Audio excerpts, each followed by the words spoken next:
सालाना महंगाई की जो शरह है वो 46% पे है। अद्वियात की कीमतों में 20% इजाफे की मंजूरी दे दी है मौजूदा हुकूमत ने। पेट्रोल की कीमत कम नहीं की है, बावजूद इसके कि बैनुल अक़वामी मंडी में कीमतें कम हुई हैं। बड़ा ज़बरदस्त मना रहे हैं हम मजदूरों का आलमी दिन। डॉक्टर साहब देखिए, बात यह है कि इसमें एक इजाफा ये कर दीजिए कि शायद इस साल हमारी जो मईशत की शरह नमू है, ग्रोथ रेट, जी। वो मनफी में चली जाए। मनफी में हम्म। अगर ये मनफी में जाने का इम्कान है, और इस वक्त जो अफरात ज़र है वो 35.4 है, लेकिन मैं ये देख रहा था कि भारत में इस वक्त जो अफरात ज़र है, महंगाई है 5.7%, यानी हमारी 6 गुना ज़्यादा, और उनका ग्रोथ रेट जो है वो 6% है। बांग्लादेश में महंगाई 9% है, उनका ग्रोथ रेट जो है वो 5.5-6 है, हमारा मनफी है और 35.4। रुपए की कदर हमारी बेतहाशा गिर रही है, टैक्स और जीडीपी का तनासुब हमारा गिर रहा है, हमारे जो है वो तालीम और सेहत का बजट हम और तरक्याती अखराजात का बजट कम कर रहे हैं। आईएमएफ हमारे साथ खिलवाड़ कर रहा है, और हम आईएमएफ को मौका दानिस्ता दे रहे हैं, गलत बयानियां कर रहे हैं, झूठ बोल रहे हैं, और इतने ज़बरदस्त खतरात पैदा कर दिए हैं इन्होंने।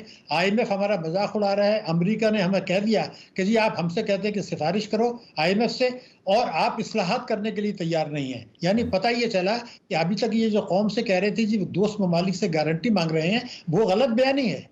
वो तो ये कह रहे हैं कि जी आप अपने निज़ाम की इस्लाह करें। अगर मैं आईएमएफ की शराइत नई जो है वो आपको बताऊं तो कौम के 14 तबक रोशन हो जाएंगे। तो मेरा सिर्फ कहना ये था कि फीकस आमदनी आप गिरा रहे हैं, और जब फीकस आमदनी हमारी कम है तो फिर एक बुनियादी सवाल पैदा होगा कि क्या नई शराइत है डॉक्टर साहब, बताइए। आईएमएफ की जो आप कह रहे हैं, वो एक तो ये कह रहे हैं कि जनाब आप टैक्स दहनगान का दायरा तो जरा सा वसी कर लें, बहुत आपका, क्योंकि टैक्स जीडीपी का तनासुब हमारा गिर गया है। मगर दूसरा वो ये कहते हैं हमारी बरामदात का तो बेड़ा गर्क है, और एक स्कैंडल हमने बनाया हुआ, आपको भी पता है कि तरसीलात बढ़ाओ जाली, और एक्सपोर्ट को बेड़ा गर्क कर दो। तो आईएमएफ ये कह रहा है कि जनाब ये बरामद कुरंदगान को जो आपने कंसेशन दे दिए हैं, जरा सा इनको आप वापस ले लें, ये नहीं चलेगा।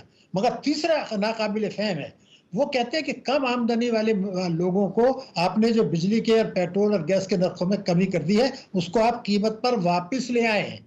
यानी वो ये चाहते हैं कि आप एक तरफ से कौम को तबाह करें, अपनी कौम के साथ इक्तिसादी दहशतगर्दी हुकूमत करें, और ऊपर से वो दुर्रा मारें कि जरा ये जो थोड़ा बहुत आप दे रहे हैं इनको पेट्रोल में नरखों में, ये वापस ले लें।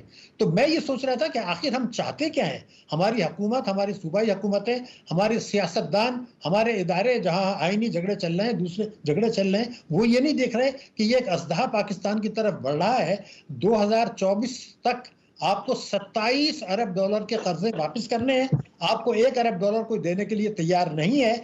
और इतना बड़ा एक स्कैंडल अभी इन्होंने बना दिया है कि वो ये था कि मैं ये देख रहा था कि भारत से मैं कंपेयर कर रहा था, ये मैं इसलिए बता रहा हूँ कि ये स्कैंडल है जो हमारी मईशत को तबाह करके महंगाई की तरफ ले जा रहे हैं। वो ये है कि अगर हमारा जीडीपी $100 है तो हम एक्सपोर्ट करते हैं $9 हमारा, लेकिन भारत $100 की जीडीपी पे करता है $21, यानी हम 1/3 एक्सपोर्ट करते हैं। लेकिन जाली रेमिटेंसेज में अगर आप देखें तो भारत $100 के ऊपर 2.8 यानी 3% से कम वो है रेमिटेंस ले रहा है। हमारा जो है वो 9% है, यानी महंगा रेमिटेंसेज जाली जिसमें शामिल है वो 3 गुना ज्यादा, और बरामदात 1/3, यानी हम सही मानों में पानी में दूध मिलाना शुरू किया, दूध में पानी नहीं मिला रहे। तो ये आखिर बात कहीं तो जाएगी। डिस्काउंट रेट आप देखें, डिस्काउंट रेट किस लिए किया जाता है कि हम चाहते ये हैं कि अफरात ज़र को कंट्रोल करें। तो अगर मैं आपको 2 फिगर दूं तो स्टेट बैंक भी एक्सपोज हो जाएगा और हुकूमत जी जनाब 3 गुना ज्यादा, और ठीक है। रेमिटेंसेज भारत का जो है वो 3% है, और हमारा जो है वो 9% है। ठीक है। एक्सपोर्ट भारत का 1% है, हमारा 9%, यानी एक्सपोर्ट हमारा 1/3, और जाली रेमिटेंसेज मिला के वो हमारा 3 गुना। तो इससे महंगाई बढ़ती है रेमिटेंसेज, और ये पैसा वापस चला जाता है। हर $1 लाख पर रेमिटेंस आती है जो कारकुन बड़ा भेजता है, बड़ी रेमिटेंसेज, 25 लाख रुपए का आपको टैक्स में नुकसान हो गया, पैसा वापस आ गया। मगर जो परेशानी अभी आ रही है कि ये अंदाजा है कि ये जो हमें कह रहे हैं कि $27 अरब हमें वापस करने हैं, हमें तो कोई $1 अरब देने के लिए हमें नचाया जा रहा है, और 2026 तक हमें $78 अरब के बैरूनी कर्जे वापस करने हैं। कर्जों की रीशेड्यूलिंग हो नहीं सकती है, क्योंकि शौकत तरीन ने तो ये कह दिया कि आप $97 बिलियन की रीशेड्यूलिंग करा लें, उसके बगैर काम नहीं चलेगा। मगर उनको शायद पता नहीं है कि जनाब आईएमएफ की रीशेड्यूलिंग नहीं हुआ करती, वर्ल्ड बैंक की रीशेड्यूलिंग नहीं हुआ करती, और पेरिस क्लब ऑलरेडी मुशर्रफ साहब जाके करा चुके हैं वार ऑन टेरर में, तो अब ले जाके तो चाइना रह जाता है। अगर हमारे मुज़ाकरात कामयाब होते हैं और हम ये डिमांड कर रहे हैं कि मिड में आप असेंबलियाँ तहलील कर दें, जिसका मतलब ये होगा कि फिर जो केयर टेकर सेटअप होगा वो 3 महीने का बजट देगा और उसके बाद इलेक्शंस होंगे और फिर इलेक्शंस के बाद जो हुकूमत आएगी वो फिर दोबारा से 3 महीने के बाद बजट, ये इसका कोई प्रेसिडेंट है और ये पॉसिबल है आपके ख्याल में? इकोनॉमिक पॉइंट ऑफ व्यू से आप इसको देखें। देखिए, बात ये थी कि इख्तिदार के लिए अगर ईशत के साथ खिलवाड़ करना है, पाकिस्तान की सलामती के साथ खिलवाड़ करना है, तो जरूर अहमकाना बात है और शर्मनाक बात है कि हमारा बजट है, आईएमएफ का प्रोग्राम हमारा रुका हुआ है।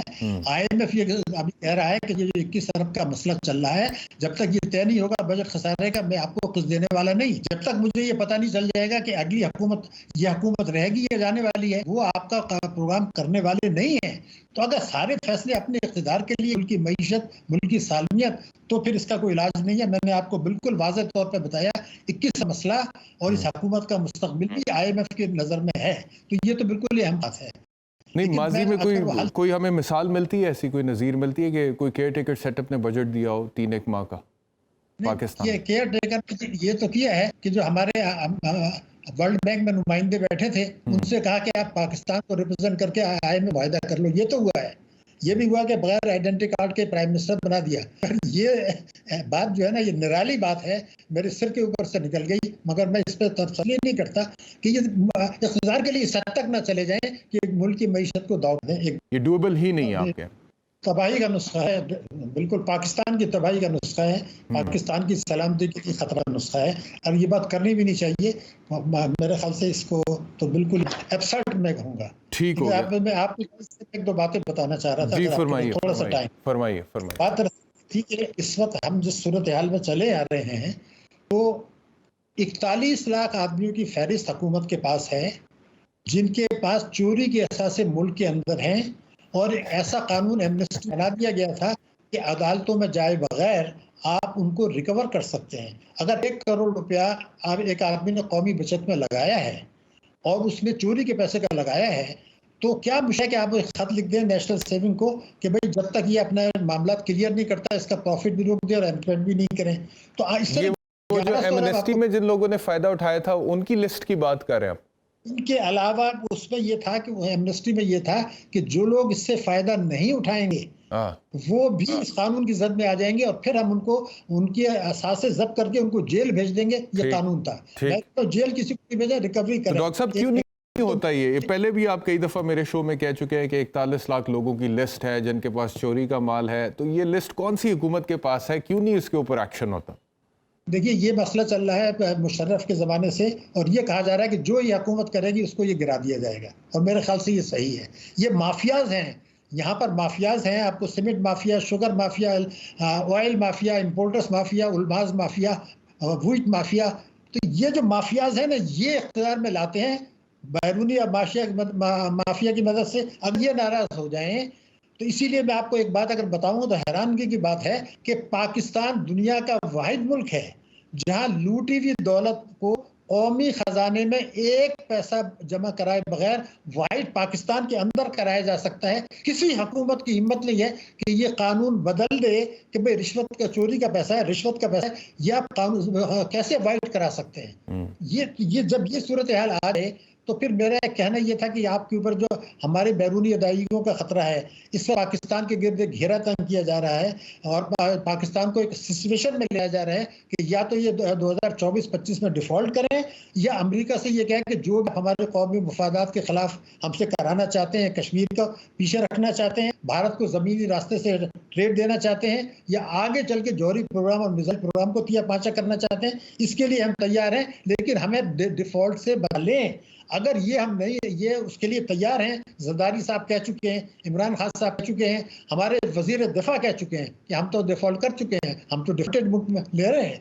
तो जब ये आपने अगर तय कर लिया है तो फिर अल्लाह हाफिज़।